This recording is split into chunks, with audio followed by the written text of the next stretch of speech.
हर पीर से जुमा अपने फेवरेट शो न्यूज़ आई को यूट्यूब पर देखने के लिए डॉन न्यूज़ के ऑफिशियल यूट्यूब चैनल पर आइए, उसको सब्सक्राइब कीजिए और बेल आइकन को प्रेस कीजिए।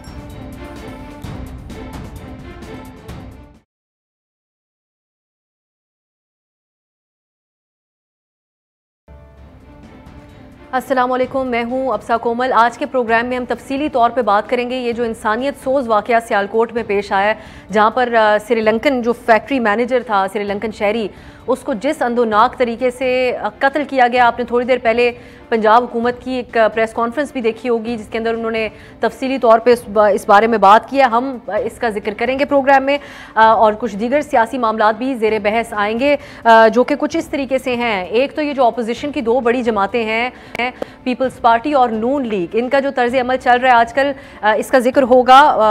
पीपल्स पार्टी पंजाब की तरफ रुख कर रही है, अपने गढ़ से निकल के सिंध से और नून की तरफ, और नून लीग राब्ते बहाल कर रही है सिंध में। जिस तरीके से आज भी डॉक्टर फारूक सत्तार की आमद हुई शहबाज शरीफ की रिहाइशगाह पे, उनसे मुलाकात हुई, उसके बाद एक प्रेस कॉन्फ्रेंस भी की गई और उन्होंने मीडिया से गुफ्तगू में कहा कि मुल्क के हालात बड़े मुश्किल हो गए हैं और ऐसे में तमाम सियासी कुव्वतों में को वसी तर मुफाहमत और इश्तराक की ज़रूरत है।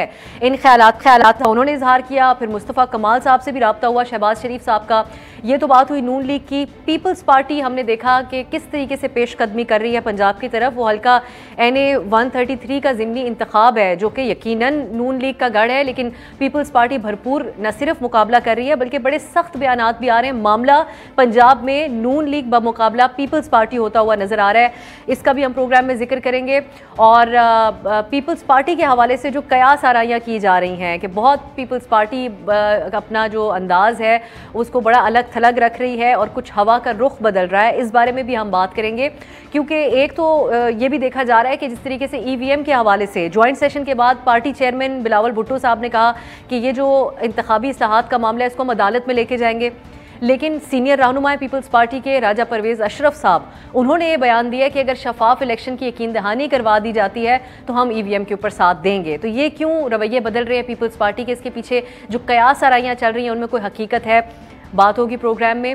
और ये भी ख़ास तौर पे कि क्या ये EVM के ऊपर जो मौक़िफ़ पीपल्स पार्टी अपना रही है, ओवरऑल अपोजिशन ने जो बड़ा शोर किया था इसको कबूल नहीं करेंगे EVM को, उस मौक़िफ़ को अपोजिशन के क्या कमज़ोर करता है। और फिर जो महंगाई के मामलात हैं, IMF के मुआहदे के तहत 6 खरब रुपए की एडजस्टमेंट के साथ नया मिनी बजट लाने की तैयारी की जा रही है। आज शौकत तरीन साहब ने प्रेस कॉन्फ्रेंस भी की है और इस बारे में नून लीग ने मौक़िफ़ बड़ा सख्त अपनाया। उन्होंने कहा, एहसन इकबाल साहब ने, कि IMF की शराइत और सऊदी अरब से मुआहदे की शराइत से मुल्क की खुद मुख्तारी ख़तरे में डाल दी गई है। और मौशी माहिरीन को भी हम सुनते आ रहे हैं, सऊदी अरब से किया गया जो मुआहदा है उस हवाले से सऊदी कवानीन के तहत उस पर ऊपर बहुत ज़्यादा तशवीश का इजहार किया जा रहा है। इस सबसे बढ़कर शौकत तरीन साहब ने आज कहा है कि घबराना नहीं है और घबराने की ज़रूरत नहीं है, बल्कि थोड़ा सा आवाम सब्र करें। तो जो हमारे आज मेहमान हैं उनसे हम पूछेंगे कि क्या अभी भी ये कहा जा सकता है कि अवाम घबराएं, अगर ना घबराएं तो फिर क्या करें और कब तक सब्र करें। ये सारे मामलात होंगे, लेकिन मैं कुछ तफसील आपको बता देती हूँ जो अफसोसनाक वाक़या सियालकोट में पेश आया है। सियालकोट में एक फैक्ट्री में के मैनेजर जो कि श्रीलंकन शहरी थे, उनको इस इल्ज़ाम पर कि उन्होंने एक जो नोटिस बोर्ड के ऊपर लगा हुआ इश्तिहार था, जो कि इत्तलात के मुताबिक एक उस जमात का है जो कुछ अर्सा पहले तक कलअदम हो गई थी लेकिन अब नहीं रही, उसके साथ मुआहदा कर लिया गया, उनका इश्तिहार उठा के उतार दिया, जिसके बाद उन पर बहुत ज़्यादा तशद्दुद किया गया, उनको हलाक कर दिया गया। और फिर जो मनाजिर सोशल मीडिया पे शेयर भी किए जा रहे हैं, वीडियोस, मैयत को जला दिया गया। और फिर जो हमने देखा आसपास मॉब जो जत्था था, सिर्फ उसमें तमाशाई भी बहुत ज़्यादा थे, अटैक करने वाले भी थे। और अब पंजाब हुकूमत के मुताबिक 50, पुलिस के मुताबिक 50 अफराद को अभी तक गिरफ्तार किया गया है, मज़ीद को आइडेंटिफाई किया जा रहा है। और जो प्राइम मिनिस्टर साहब के मुशीर हैं बराए मजहबी अमूर हाफिज़ ताहिर अशरफी साहब, उन्होंने बड़ी सख्ती से इसकी मजम्मत की है। उन्होंने क्या बातें की आप सुनिए, फिर हम इस पे गुफ्तगू करेंगे। बतौर मुसलमान इन लोगों ने हमें शर्मिंदा किया है कि मैं शर्मिंदा हूं, मेरे पास लफ्ज नहीं है कि मैं कैसे इसको दुनिया के सामने जो है हम पेश करें कि ये इन्होंने इस्लाम के चेहरे को मसख किया है। 50 लोग गिरफ्तार हुए हैं और CCTV फुटेज के जरिए बाकी लोगों को भी गिरफ्तार किया जाएगा और इंशाअल्लाह इसमें 788 दहशतगर्दी एक्ट जो है उसके तहत की FIR जो है वो होगी। क्या किया जाए? ये जो इंतहाई पुरतशद्दुद रवैया है, इसके पीछे क्या सोच है, क्यों इसको टैकल नहीं कर पा रहे अभी तक? हम इसके ऊपर बात करते हैं। हमारे साथ सीनियर सहाफ़ी और तज़ियाकार मुर्तज़ा सोलंकी साहब हैं और मुजाहिद बरेलवी साहब हैं। बहुत बहुत शुक्रिया आप दोनों का। सोलंकी साहब, आगाज़ में आपसे करूंगी। बड़ा अफसोस हमें होता है कि हमें हर आए रोज़, हर कुछ अरसे बाद इस तरह की खबरें रिपोर्ट भी करनी पड़ती हैं, उन पर बात भी करनी पड़ती है और फिर ज़ीरो से स्टार्ट करना पड़ता है। क्या वजह है आपकी नज़र में? अब 50 के करीब लोगों को तो गिरफ्तार कर लिया गया है, लेकिन कितने ही लोग हम गिरफ्तार कर लें? ये जो माइंड सेट है, इंतहाई पुरतशद्दुद माइंड सेट, इससे किस तरह हम मुकाबला कर सकते हैं? देखें, इसका कोई शॉर्टकट तो है नहीं।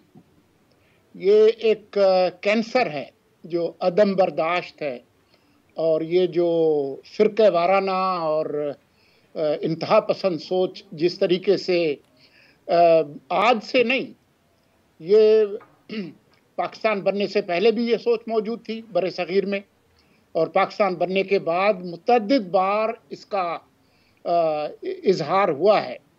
और हमारे जो सियासतदान हैं, हमारे जो दानिश्वर हैं, हमारे जो ब्यूरोक्रेट्स हैं, हमारे जो उल्मा हैं, वो इस मसले को किसी तौर पे भी लोगों को न समझा पाए हैं और ना एक ऐसा कोई सियासी इंतज़ाम कर पाए हैं जिसमें इस तरह की सोच को परवान चढ़ने से रोका जाए। बदकिस्मती से वक्त गुजरने के साथ साथ ये इंतहा पसंदी बढ़ती चली गई है, और मैं ये देख रहा हूँ कि कई सियासी जमातें इसको सियासी मकासद और अपने मफाद के लिए इस्तेमाल करती हैं और वो इसको मज़ीद बढ़ावा देती हैं।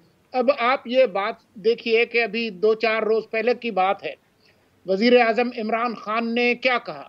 उन्होंने क्या फरमाया कि जी हम जो पाकिस्तान के जो मुसलमान हैं वो बाकी दुनिया के मुसलमानों से बेहतर हैं, और जिस तरीके से जो मजहबी इंतहा पसंदी को मुख्तलिफ ग्रोह परवान चढ़ा रहे हैं, उसका ये लाजमी नतीजा है। तो जब आपने एक फसल बोई है, अब वो फल दे रही है, तो फिर आप परेशान क्यों होते हैं? यही बात आपको बरेलवी साहब बताएंगे कि जी 50 के अशरे में किस तरीके से ख्वाजा नाज़िमुद्दीन को हटाने के लिए दौलताना और दूसरे जमातों ने जो उस वक्त 50 के अशरे में जो अहमदी मसला जो खड़ा किया गया, उसका फ़ायदा किसको हुआ और उसके मकासद क्या थे?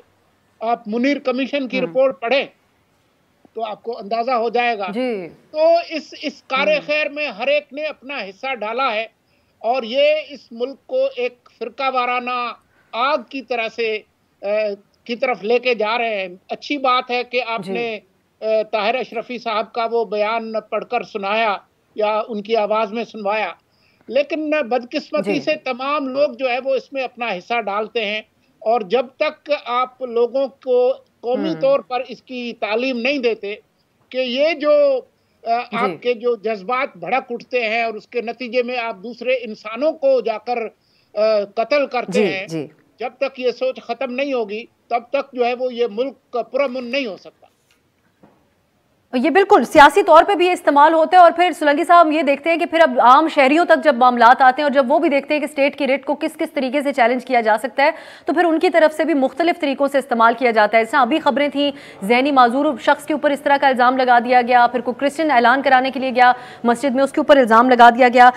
बरेलवी साहब, अब हर वाक़या दूसरे वाक़े से ज़्यादा संगीन होता है। हमें सोलंकी साहब ने तो बताया कि कब से इस तरह के वाक़यात होते आ रहे हैं, लेकिन क्या कोई तरीक़ाकार है मौजूद कि जिससे बताया जा सके एक तो आम शहरियों को भी और इन जज्बाती लोगों को कि अपने जज्बात को कंट्रोल में रखना चाहिए, कानून को हाथ में नहीं लेना चाहिए? लेकिन एक तो जो मजहबी इंतहा पसंदी होती है, यानी वो सिर्फ इसको आप कोई इस्लाम से नहीं जोड़ सकते। हिंदू जो इंतहा पसंदी भी हमने देखी है, ईसाई भी देखी है, यहूदी भी देखी है। वो यानी शिद्दत पसंदी जो है मजहबी हो, लिसान के नाम पर हो, मज़हब के नाम पर हो।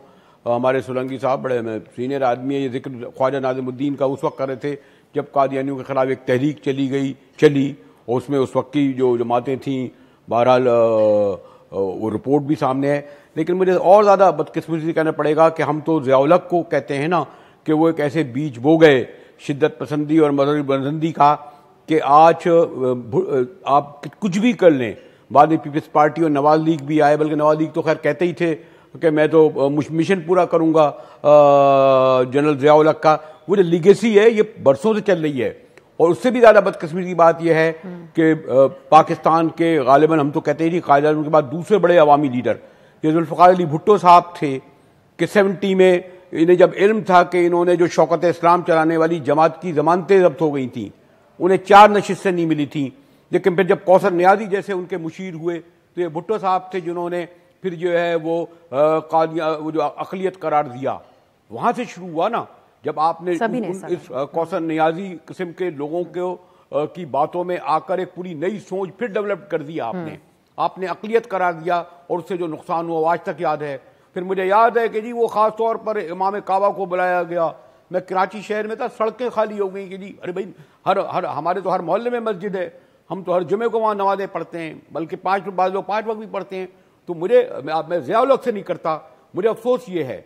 इसी तरीके से ये ठीक है भुट्टो साहब ने बम दिया, उस बम का भी नाम इस्लामिक बम दिया। भाई बम होता है ना, बम हिंदू होता है ना ईसाई होता नहीं होता है। तो ये जो एक ज़िया-उल हक ने उसको फिर आगे तक बढ़ाया, लेकिन इसकी इब्तिदा बदकिस्मती से हमारे वो जो मैं कहता हूँ जी कायदे अवाम और तीसरी दुनिया के लीडर वहाँ वो डाल के चले गए एंटी हिंदू। जब हमने देखें एक किसी मुल्क से सियासी लड़ाई अलग होती है, लेकिन मजहब की बुनियाद पर अगर आप उस मुल्क को दुश्मन बनाएंगे, चाहे ईरान हो या हिंदुस्तान हो या कोई भी मुल्क हो, तो फिर ये परवरिश आज 2 साल बाद की नहीं है, अब यहां तक आ गई। अब जो आपने खुद सरेंडर किया है अभी पिछले महीने, तमाम पॉलिटिकल पार्टी पार्लियामेंट लीडर बैठे, आपने फवाद चौधरी ने कहा हमने सरेंडर किया रियासत में और हटाया नाम उसका, और फिर बाद में मुआहदा भी हुआ। बिल्कुल सेनेटर जाके मिले और गले हो जाके मुबारकबाद दी, फूलों का हार लेके मिले। तहरीक इंसाफ नहीं, इसमें चाहे नून लीग भी गई, चाहे पीपल्स पार्टी हो, इन्होंने सबने हिस्सा डाला है। जी बरेलवी साहब, आपने बिल्कुल आप दोनों ये कहते हैं कि अपना हिस्सा सब ने इसके अंदर डाला है। मुझे बैरिस्टर एहतशाम ने भी ज्वाइन कर लिया, बहुत शुक्रिया बैरिस्टर के वक्त के लिए। ये हम बात कर रहे हैं सियालकोट में जो आज इंतहाई अफसोसनाक वाकया पेश आया है। अब आपसे मैं ये जानना चाहूंगी कि 50 के करीब अफराद तो गिरफ्तार कर लिए, मॉब लिंचिंग के वाकयात की कोई पहली दफ़ा नहीं हो रहा, हर बार न सिर्फ मजम्मत होती है, अब भी प्राइम मिनिस्टर इमरान खान साहब ने भरपूर इसकी मजम्मत की है और उन्हीं के जो मुशीर हैं उन्होंने भी बड़ी तफसीली तौर पर इसकी मजम्मत की है, ताहिर शफी साहब ने। लेकिन क्या ये सिर्फ मुजम्मत करना काफी है? कैसे इस माइंडसेट को खत्म किया जा सकता है और ये इस तरह के वाकयात पे काबू पाया जा सकता है? बहुत शुक्रिया अफसा। देखिए, पहली बात तो यह है कि मुजम्मत करना हुकूमत का काम सिर्फ नहीं है। हुकूमत का काम तो यह है that they have to deliver justice to the victim. और मुजम्मत तो मैं भी कर सकता हूँ, मुजम्मत आप भी कर रही हैं अपने शो में बैठ के, मुजम्मत अभी दीगर दोनों मेहमानों ने भी की है। लेकिन हमारे पास वो ताकत, वो इख्तियार नहीं है जो कि गवर्नमेंट के पास है। गवर्नमेंट की एक रिट होती है जिसको वो इस्टेब्लिश करती है, और हर वो शख्स जो कानून के दायरे कार से बाहर जाकर कोई क्राइम कमिट करता है, it is the job of the government of the day कि वो उसको पकड़े, कानून के कटहरे में खड़ा करे और उसको सजा दे। अब बदकिस्मती से पाकिस्तान में इस तरह के वाकयात कोई आज नए नहीं होने शुरू हुए। बहुत अरसे से आपको याद होगा एक जमाने में सियालकोट का वाकया हुआ था, 2 सगे भाइयों की लिंचिंग हुई थी, और उसके बाद कई ऐसे वाकयात हमने देखे हैं कि जिसमें स्ट्रीट जस्टिस का जो कॉन्सेप्ट है वो फरोग पा रहा है पाकिस्तान में। अब इसकी एक बुनियादी वजह तो ये है कि लोगों को हमारे निज़ाम इंसाफ के ऊपर एतमाद है ही नहीं। वो ये समझते हैं कि अगर किसी के साथ कोई जुल्म जाती, मिसाल के तौर पे अगर ये ब्लास्फेमी कोई कमिट हुई भी थी, तो पाकिस्तान में ब्लास्फेमी लॉ के नाम की एक चीज है ना। The right way is to go to the police station and report the crime of blasphemy and get an FIR registered, और उसके बाद इन्वेस्टिगेशन होनी चाहिए। और अगर किसी ने वाकई ब्लास्फेमी कमिट की है तो सजाए मौत तक सजा हो सकती है कानून के मुताबिक, लेकिन वो हक रियासत हुकूमत का है, अदालतों का है, पुलिस इन्वेस्टिगेट करती है। वो किसी फर्द वाहिद के पास या किसी मॉब के पास तो हक नहीं है। अब मॉब एक्टिव इसलिए होता है क्योंकि रियासत की रिट नहीं है यहाँ पे, या फिर कमजोर रिट है। और ये जो बात थोड़ी देर पहले हो रही थी कि अगर इन अफराद का ताल्लुक जो इस वाकये में मुलव्वस है तहरीके लब्बैक पाकिस्तान से है, जो इस हुकूमत के मुताबिक कुछ देर पहले उनके ताल्लुकात कुछ एक्सटर्नल सोर्सेस के साथ भी थे और फंडिंग भी लेते रहे हैं और कलअदम भी किए गए इसी हुकूमत की तरफ से, उसके बाद फिर बैन उठा भी दिया गया। तो अगर ये वही लोग हैं तो उनके साथ तो थोड़ी देर पहले गवर्नमेंट ने खुद मुज़ाकरात किए और उनके साथ एग्रीमेंट किए हैं, और इस गवर्नमेंट के सेनेटर एजाज चौधरी साहब हैं, वो वहां पर जाके उनके साथ बगलगीर हुए हैं। उन्होंने ये भी कहा है कि हो सकता है कि हमारा कोई सियासी इत्तेहाद हो जाए फ्यूचर में। तो जब आप उनके साथ खुद एक कॉन्ट्रैक्ट कर चुके हैं और आपने कहा कि in the larger interest of the country we have to do this agreement, और उसके बाद फिर आपने जो आपके इंफॉर्मेशन मिनिस्टर कहते रहे कि writ of the government establish होगी और ये रियासत की रिट को आप चैलेंज, उन सब चीजों पर आपने कॉम्प्रोमाइज कर लिया है। तो अब इस तरह की चीजें वाकयात हो सकते हैं। ये तो गवर्नमेंट का काम है ना जी कि गवर्नमेंट अपनी रिट को एस्टैब्लिश करे, और लोग उनमें फ्रस्ट्रेशन है। और मैं आपको ये भी बताऊं कि बतौर वकील 15 साल अपने करियर में मैंने बेशुमार ऐसे वाकयात पढ़े भी हैं, देखे भी हैं कि इल्जाम लग जाता है कि इस बंदे ने ब्लास्फेमी कमिट की, और अक्सर फैक्ट्री में इस तरह के वाकयात होते हैं और बाद में पता चलता है कि मसला कोई और ही, तनख्वाहों का मसला था, बिल्कुल, या कोई और मसला था, या फैक्ट्री मालिक के साथ कोई झगड़ा हो गया था वहां की मजदूर यूनियन का, और उसके बाद इल्जाम ये वाला। तो अब्यूज ऑफ या फिर जाती मसाइल। जी बिल्कुल बिल्कुल बिल्कुल बिल्कुल। मुझे एक ब्रेक की तरफ जाना है। बैरिस्टर साहब हमारे साथ ही रहेगा, मैं भी इसी मामले के ऊपर थोड़ी मजीद बात करेंगे। ठीक, ये तो बात हुई, हमने देखा, ज़ाहिर यही लगता है कि स्टेट की रेट को चैलेंज करना आपको इतनी बड़ी बात रह नहीं गई है, क्योंकि बाद में मुआहदे हो जाते हैं, बेशक पुलिस एहलकारों की शहादत कर दी जाए, लेकिन अब हंगामी बुनियादों पर क्या किया जा सकता है इस तरह के वाकयात को रोकने के लिए? क्योंकि आज इस वक्त ये इंटरनेशनल खबर बन चुकी है, पूरी दुनिया में पाकिस्तान के बारे में बात हो रही है और इस वाक़े की बुनियाद के ऊपर बात हो रही है। मजीद गुफ्तगू होगी एक ब्रेक के बाद।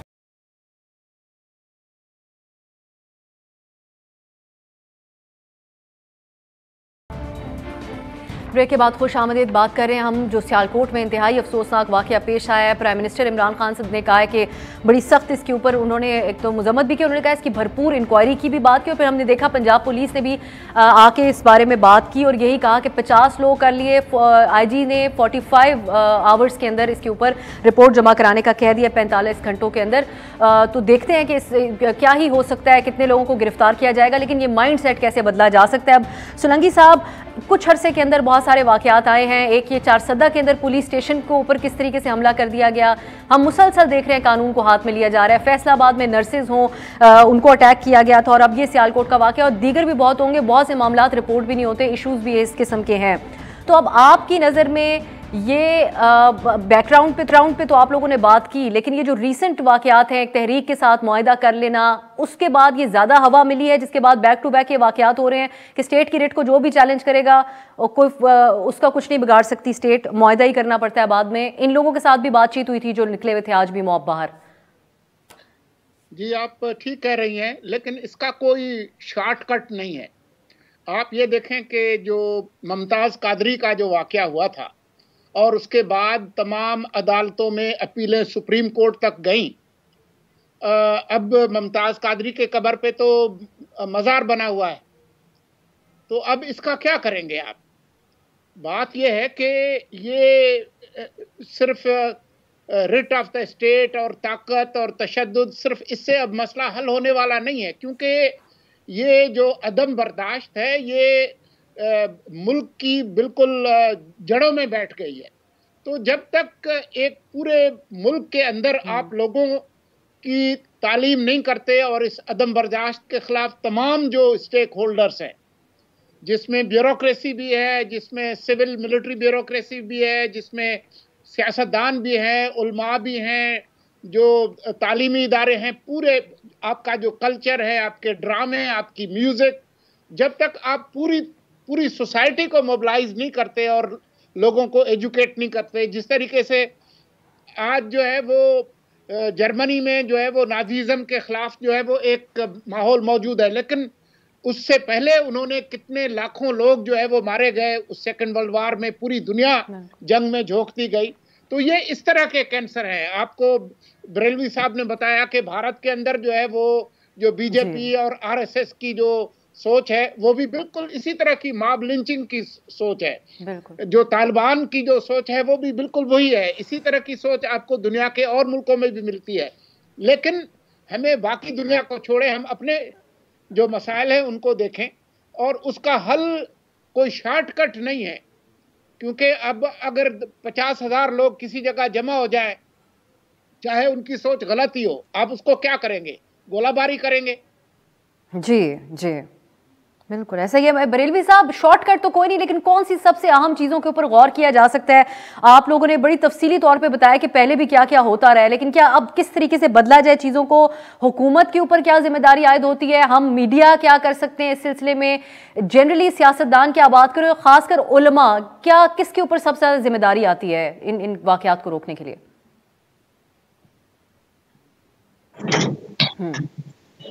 जो लोग जाके बैठे हैं, इन्होंने उस दौरान जो है, यानी अभी कोयटा में हमला हुआ, पाकिस्तानी तालिबान ने किया, वो कहते हैं जी पाकिस्तानी तालिबान में हमारा इनसे कोई ताल्लुक नहीं। आज तक काबुल में बैठे हुए लोग, जिनसे हमारे फॉरेन ऑफिस के बाबू रोज झप्पियां डाल रहे होते हैं, उन्होंने माजरत की कि हमने 60,000 पाकिस्तानी शहरियों को मारा। आज जो वहां वो जो कोई हक्कानी नेटवर्क बना हुआ है, इन्होंने नर्सरी बनाई हुई थी 8-8 साल के बच्चों को ट्रेनिंग देने की, जो खुदकश हमले करते थे। आज आप फैसिलिटेट कर रहे हैं, वेस्ट से कह रहे हैं मदद करो इन लोगों की। अभी आप इनका असल चेहरा देखिएगा जब इनकी मुस्तहकम हुकूमत हो जाएगी। ये एक बहुत बड़ा ख्वाब पूरा हुआ है सारी दुनिया के शिद्दत पसंदों, इंतहा पसंदों का, कि काबुल में जाकर वो लोग बैठे जो रियासत को नहीं मानते, जो मजहब भी अपना मानते हैं। स्टेट का मजहब नहीं, इनका अपना मजहब है, जिसमें जो ये अकलियतों के साथ करते रहे। तो अब आप क्या कहेंगी? अभी हमारी पूरी हुकूमत लगी हुई है कि जी बेचारे उनकी किस तरीके से मदद की जाए, और आज तक उन्होंने बैठकर ये कहते हैं जी ये पंजाबी तालिबान या अफगानी तालिबान, ये पाकिस्तान, ये एक ही है हमेशा। इनके एक ही इनका जो वो थे, जो जिन पे ये बैत करते हैं वो अलकायदा है। अब उसमें तो खुरासानी निकल आए, तो हम पीछे क्या? हम तो अब देख रहे हैं इस वक्त आपकी जो स्टेट आप फैसिलिटेट कर रहे हैं इस वक्त बैठकर काबुल में हुकूमत को। और जहां ये खुद यूनाइटेड नेशन की रिपोर्ट है कि गालिबन 6,500 जो हैं ये जो खुरासानी दहशतगर्द जो है नंगार पर यहाँ पर बैठे हुए हैं। तो आपने सरेंडर किया, मुज़ाकरात किए, और आप उनको परवरिश दे रहे हैं। और आप देखिएगा ये जो पोरस का हाथी जो बॉर्डर है, ये खोल दिया आपने। कोयटा शोरा वापस आ गई। ये जो आपको सामने जो काबुल में बैठे चेहरे नजर आ रहे हैं, बड़े मासूम किस्म के, असल में ये लोग नहीं हैं, इनके पीछे बैठे हुए लोग हैं। वो तो है ही नहीं जो असल में इसके जो बवाए आदम है, जिन्होंने 20 साल से 30 साल से पाकिस्तान की स्टेट की ईंट से ईंट बचाई। ये तो थैंक्स गॉड कहना पड़ेगा कि अगर पाकिस्तान में एक मुस्तहकम एस्टेब्लिशमेंट नहीं होती, एक दौर ही है, बिल्कुल ऐसा हमारे इस्लामाबाद के झंडे लहरा रहे होते ही अपने तालिबान। बहुत ही तशवीशनाक, जितनी भी बहस करें उसके ऊपर बहुत ही तशवीशनाक। एक ब्रेक की तरफ जाना है, फिर मैं बैरिस्टर साहब से इसके ऊपर खास कमेंट। उन्होंने कि सूरत हाल ये कि जब लोग समझे उनको इंसाफ नहीं मिलेगा, लेकिन एक और मामला ये भी है कि जब उनको लगे कि उनको पूछने वाला कोई नहीं होगा, तो फिर ऐसी सूरत हाल में अब स्टेट क्या करे इससे मुकाबला करने के लिए। एक ब्रेक के बाद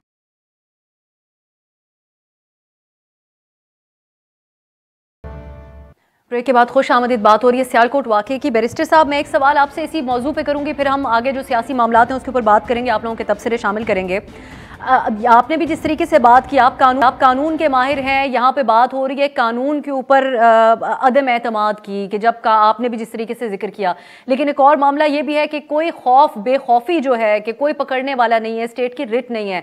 अब इस सूरत हाल में स्टेट के ऊपर क्या जिम्मेदारी है, वो क्या कर सकती है? देखिए, स्टेट का तो यही काम है ना कि वो कानून की हुक्मरानी को इंश्योर करे।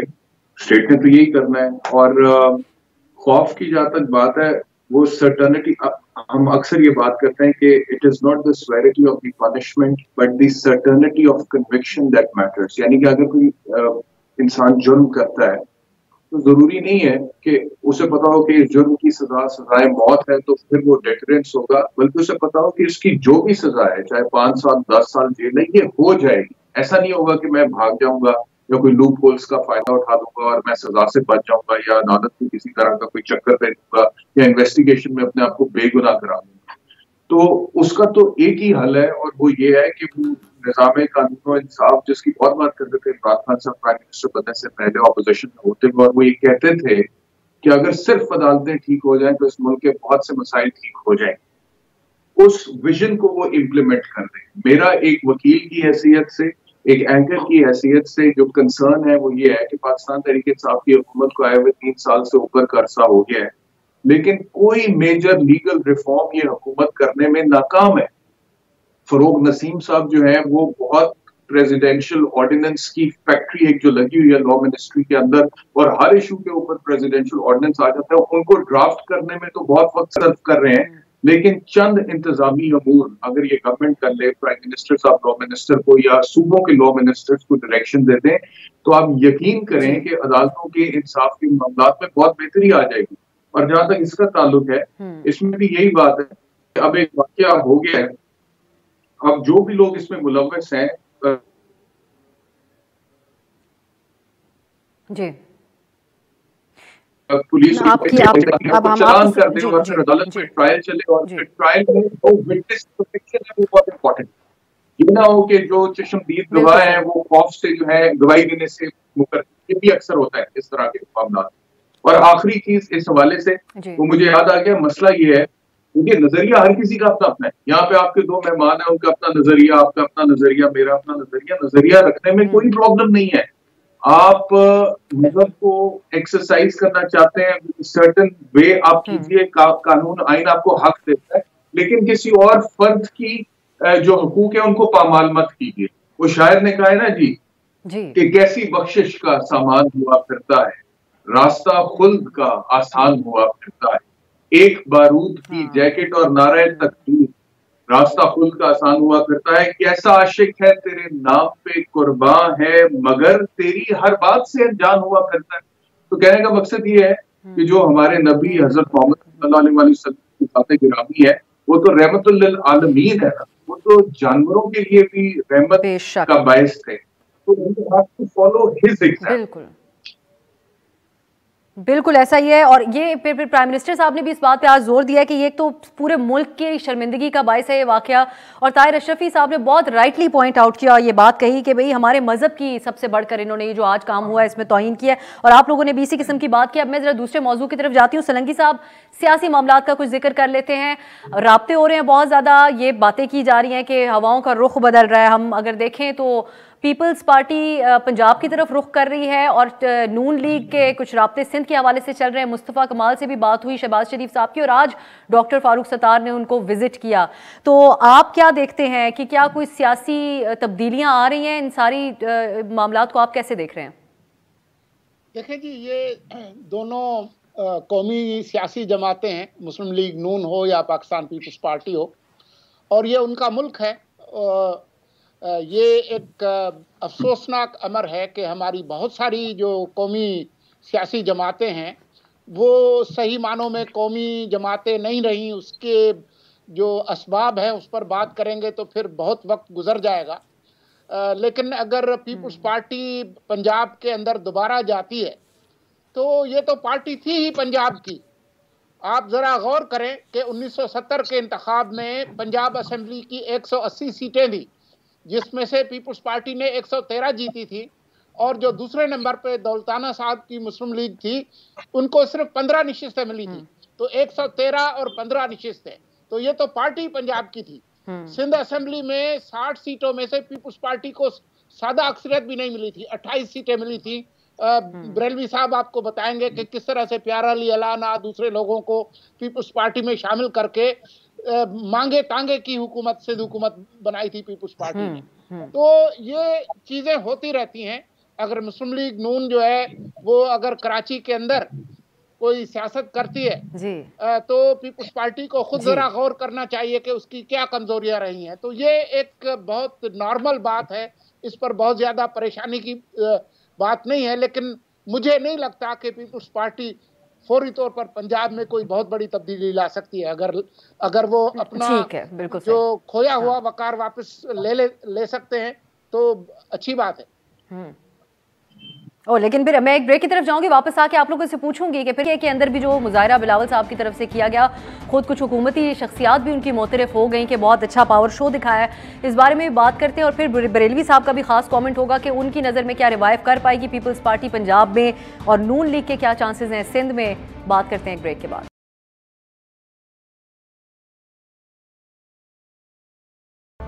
ब्रेक के बाद खुश आमदीद। बैरिस्टर एहतशाम, एक क्विक कमेंट आपका चाहूँगी। ये जो सियासी मामलात हैं, आपको कोई बड़ी तब्दीली आती नज़र आ रही है इन जमातों के लाहे अमल को देखते हुए? पीपल्स पार्टी खास तौर उनके हवाले से बड़ी क्यास आराइयाँ थी।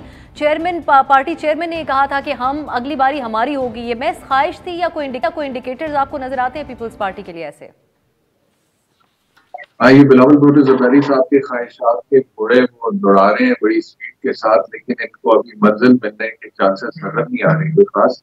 और जहाँ तक हुकूमत के आने जाने का ताल्लुक है, तो जब तक ये पार्लियामेंट का मुश्तरका इजलास नहीं हुआ था, बहुत की आसराइयां हुई मीडिया में भी, और 2 हफ्ते मैंने भी इसी के ऊपर शोज किए थे कि पता नहीं हुकूमत आज जा रही है तो कल जा रही है, वोट ऑफ नो कॉन्फिडेंस हो जाएगा प्राइम मिनिस्टर के खिलाफ।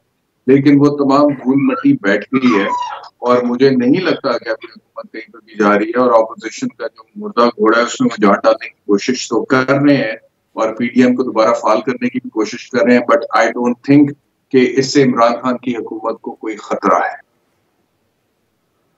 आपको नहीं लगता कि इससे को खतरा है? बहुत शुक्रिया आपका बैरिस्टर एहतशाम। अब मुजाहिद बरेलवी साहब, आपका जिस तरह से सोलंकी साहब ने आगाज़ में बात की है भी, और दूसरा कुछ अपोजिशन के बारे में भी बात कीजिएगा। पीपल्स पार्टी ने बड़ा जलसा किया है KPK में, और अगर PDM की तरफ से भी आपको लगता है कि खातिर खा कोई एक्टिविटी उनकी तरफ से हो सकती है? ठीक है, तो मुख्तसर वक्त है, मेरे ख्याल मुर्तज़ा ने, हमारे दोस्त ने बड़ी बुनियादी बात कह दी कि पीपल्स पार्टी पंजाब की पार्टी होती थी। भुट्टो साहब को लाने वाले पंजाब के लोग थे, जिन्होंने दुरुस्त कहा कि सिंध में बड़े मांगे तांगे से बने थे। लेकिन बदकिस्मती थे जो पूरा ज़ियाउल-हक़ का दौर आया और फिर गैर जमाती इंतखाबात हुए, हमारी पार्टियाँ रीजनल पार्टियाँ बन गई, माली मफादात, और फिर उसमें गालिब आ गए इलेक्टेबल एक नई एक शख्सियत आई। और आज आप देखें कि पीपल्स पार्टी सिंध की पार्टी है। और अब इमरान खान हो या नून लीग, कोई समझते हैं कि पंजाब में क्योंकि हमारे यहाँ आबादी के एतबार से अक्सरियत है, 160 उनकी नशिस्तें हैं, और वही समझते हैं कि अगर 120-30 जाए तो ना उन्हें सिंध में आने की ज़रूरत है, ना बलूचिस्तान और ना KP। आप देख रहे हैं ना, PTI ना बलूचिस्तान में फ़ाल है, ना सिंध में फ़ाल है, नून लीग ना सिंध में फ़ाल है, ना खैबर पख्तूनख्वा में बहाल है। तो अब तो ये वैसे भी रीजनल पार्टियाँ बन गई हैं। रीजनल पार्टियाँ बनने के साथ साथ माली मफादात इतने गालिब हो गए इन घरानों के, जो 3 बड़े घराने हैं। खैर एक अच्छी बात है कि इमरान खान साहब उस तरह की अभी तक विरासती घराने नहीं, लेकिन उनकी भी पार्टी जो है, उनकी भी जो हुकूमत खड़ी है वो इलेक्टेबल पे। ये जो 70% आ गए हैं ना, नाम लेते हैं, ये तो कुरैशी, गीलानी, चांडियो, फलां शोरो, ये तो इधर सिंध में इधर जकरानी बिजरानी, उधर चले जाए मोमिन काकड़ शाकड़, ये समझते हैं ना, ये एक बन गए कुछ वो कहते हैं जी कोई 200 लोग के कसीब ये जो इलेक्टेबल खानदानी, इनका बेटा, इनका दादा, ये सब। मुर्तज़ा सोलंकी को पता है ये सिंध में 3री जनरेशन आ गई। तो मुझे एक दिन कहने लगे हमारे शाह साहब कि जी मैं कल चंद नौजवान वजीरों को भेज रहा हूँ। तो मैंने पूछा भाई तुम्हारा नाम क्या? कहते हैं तैमूर। मैंने आगे बता कही मैं तैमूर तालपुर हूँ। तुम्हारा नाम क्या? जी मैं नसीर का और जकरानी का बेटा हूँ। मैं कहा बिजरानी का बेटा हूँ। उधर भी यही हो रहा है, पंजाब वगैरह में भी। तो अब ये भी सूरत हाल हो गई कि अब 3rd जनरेशन आ गई है जनाब, और उसे एक्सेप्ट कर रहे हैं। और लोग ये कहते हैं, और ये जो अवाम की मैं और मुर्तज़ा सोलंकी बात करते हैं ना, ये बेचारे अवाम भी नहीं, वो जालिब साहब कहते हैं लोग अपने कातिल होके हैं उस शाख मेरी जहाँ, ये भी अब पजेरों में जाते हैं, ये भी अब जलसे में खुद चल के नहीं आते, ये भी अब बसों में आते हैं, कोचों में आते हैं। अब एक जलसे पे 5 करोड़ रुपया खर्च होता है बीबी, 5 करोड़ रुपया, पता है आपको? तो कहाँ से ये हम जो बातें कर रहे हैं कि जनाब अब छोड़िए अब इस बात को, हर वक्त भी नहीं है साहब। जी जी बिल्कुल सही है। बहुत शुक्रिया बरेलवी साहब आपका भी, और मुर्तज़ा सोलंकी साहब आपका भी। बहुत तफसीली तौर पे आपने सुनी बातचीत। ज़्यादा हमने मौजू अपना ये तो अफसोसनाक वाक़े को ही रखा था, लेकिन ये जो एक्टिविटी चल रही है पीपल्स पार्टी और नून लीग की हवाले से, बरेलवी साहब तो यही समझते हैं कि कोशिश ही कर सकती हैं मुल्की सियासत करने की ये जमातें, लेकिन सूबों तक ही महदूद नज़र आती हैं अभी तक। तो आज के लिए इजाज़त दीजिए, खुदा हाफिज़।